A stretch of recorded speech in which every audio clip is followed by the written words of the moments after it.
ആ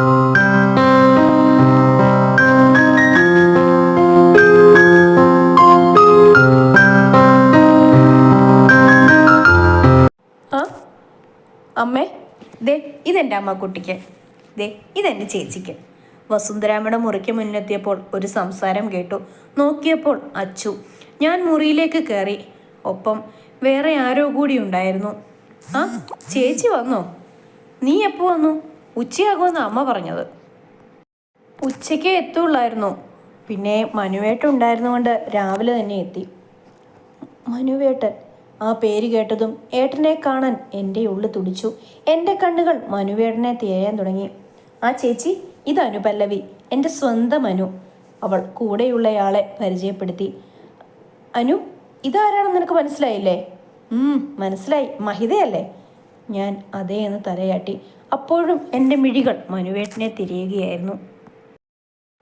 മഹിതേച്ചി, ഇതെൻ്റെ ഏട്ടത്തിയാവാൻ പോകുന്ന ആളാ, എൻ്റെ അപ്പച്ചിയുടെ മകളാ.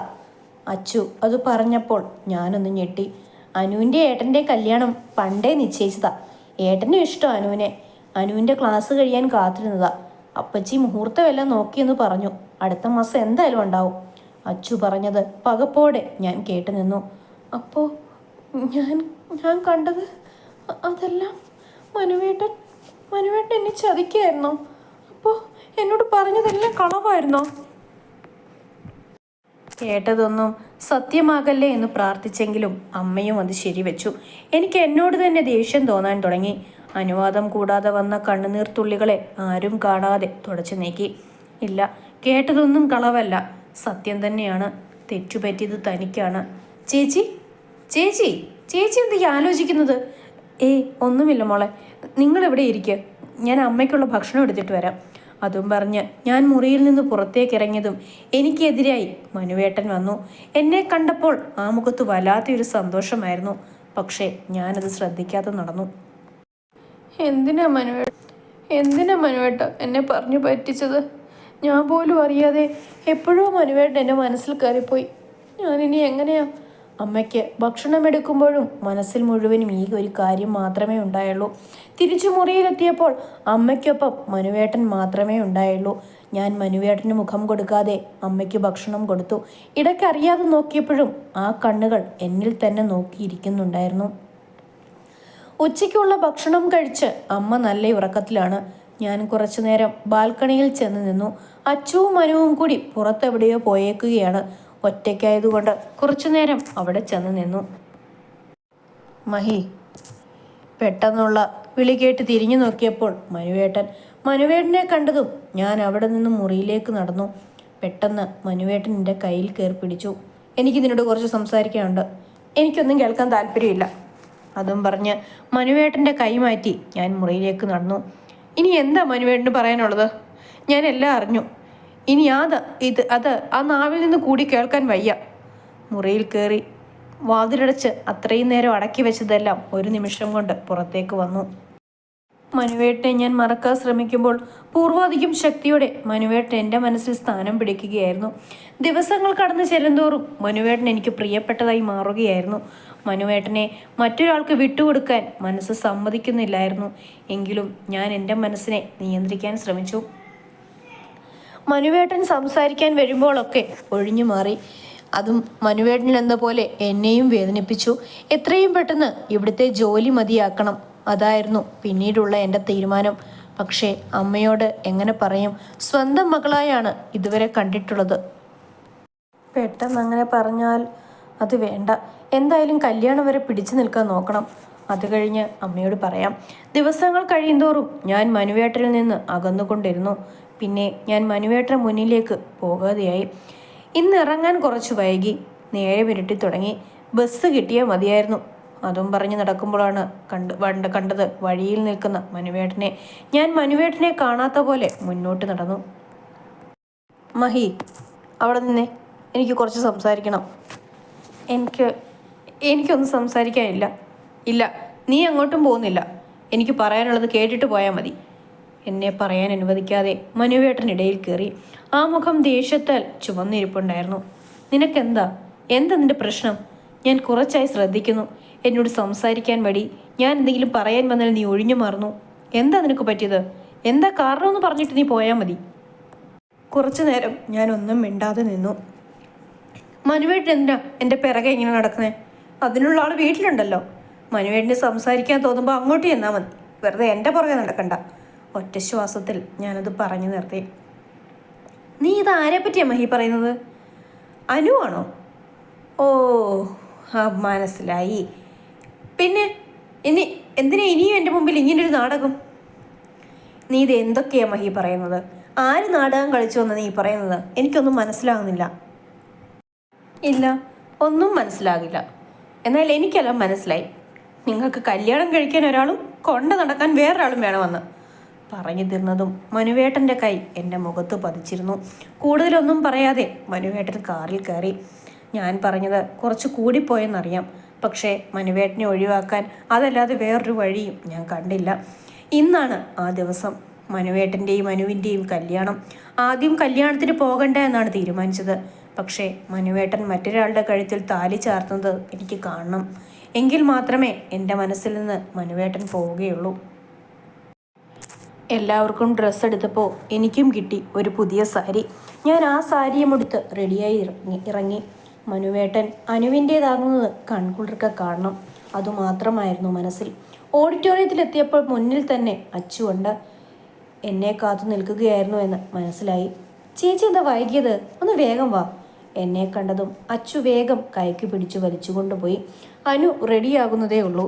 മനുവേട്ടൻ കതിർ മണ്ഡപത്തിൽ ഇരിപ്പുണ്ട്. പക്ഷേ ആ മുഖം വേറെ ആരെയോ തിരിയുന്നത് പോലെ തോന്നി. അച്ചു എൻ്റെ കൈക്ക് പിടിച്ച് ആ ഓഡിറ്റോറിയം മുഴുവനും ഓടി നടക്കുകയാണ്. മുഹൂർത്തത്തിന് നേരമായി, പെൺകുട്ടിയെ വിളിച്ചോളൂ. തിരുമേനി അത് പറഞ്ഞതും അച്ചു വേഗം അകത്തേക്ക് പോയി. കുറച്ചു കഴിഞ്ഞപ്പോൾ അനുവിനെയും കൊണ്ടുവന്നു. ആ വേഷത്തിൽ അനുവിനെ കാണാൻ നല്ല ഭംഗിയുണ്ട്. സദസ്സിലുള്ളവർക്കെല്ലാം നമസ്കാരം പറഞ്ഞ് അവൾ മനുവേട്ടൻ്റെ അരികിലായിരുന്നു. മനുവേട്ടൻ്റെ മുഖത്തെ സന്തോഷം കണ്ടതും എനിക്ക് ചെറിയ ഒരു വേദന തോന്നി. അപ്പോൾ മനുവേട്ടൻ എന്നെ അറിഞ്ഞുകൊണ്ട് തന്നെ പറ്റിക്കുകയായിരുന്നു. മനുവേട്ടനും ആഗ്രഹിച്ചിരുന്നു അല്ലേ ഈ നിമിഷം? പിന്നെ എന്തിനായി പാവത്തിനെ മോഹിപ്പിച്ചത്? ആ താലി കെട്ടിക്കൊള്ളൂ. തിരുമേനിയുടെ ശബ്ദം കേട്ടതും ഒഴുകി വന്ന കണ്ണുനീർ തുള്ളികൾ ആരും കാണാതെ തുടച്ചു. തിരുമേനിയുടെ കയ്യിൽ നിന്ന് താലി വാങ്ങി മനുവേട്ടൻ അനുവിൻ്റെ കഴുത്തിൽ കെട്ടി. സീമന്തരേഖയിൽ സിന്ദൂരം തൊടുവിച്ചു. അതും കൂടിയേ കാണേണ്ടതായിട്ടുണ്ടായിരുന്നുള്ളൂ. മതി, കാണാൻ ആഗ്രഹിച്ചത് കണ്ടു. മതി, ഇത്രയും മതി.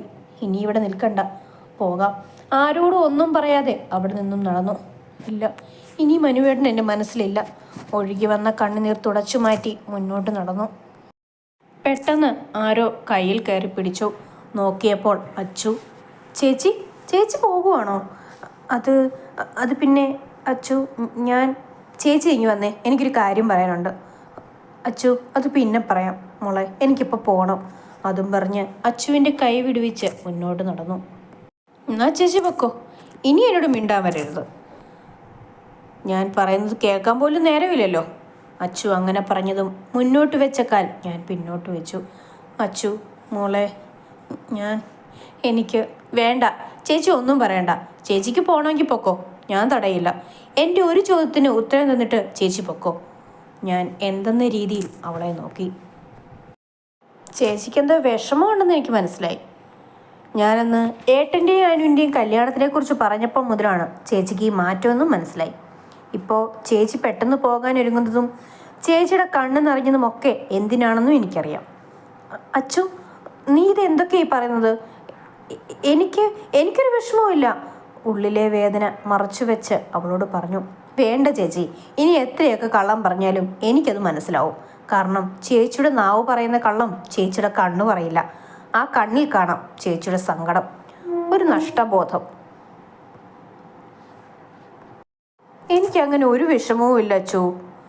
നിനക്കത് തോന്നുന്നതാ. നീ വെറുതെ ഓരോന്ന്. ചേച്ചിക്ക് മനുവേട്ടനെ ഇഷ്ടമാണ്, ഏട്ടന് തിരിച്ചു അല്ലേ?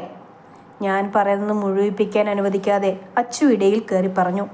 എനിക്ക് പെട്ടെന്ന് എന്തു പറയണമെന്നറിയാതെയായി. എൻ്റെ മിഴികൾ നിറയാൻ തുടങ്ങി. അവളോട് ഇനി എന്ത് കള്ളമാണ് പറയുക?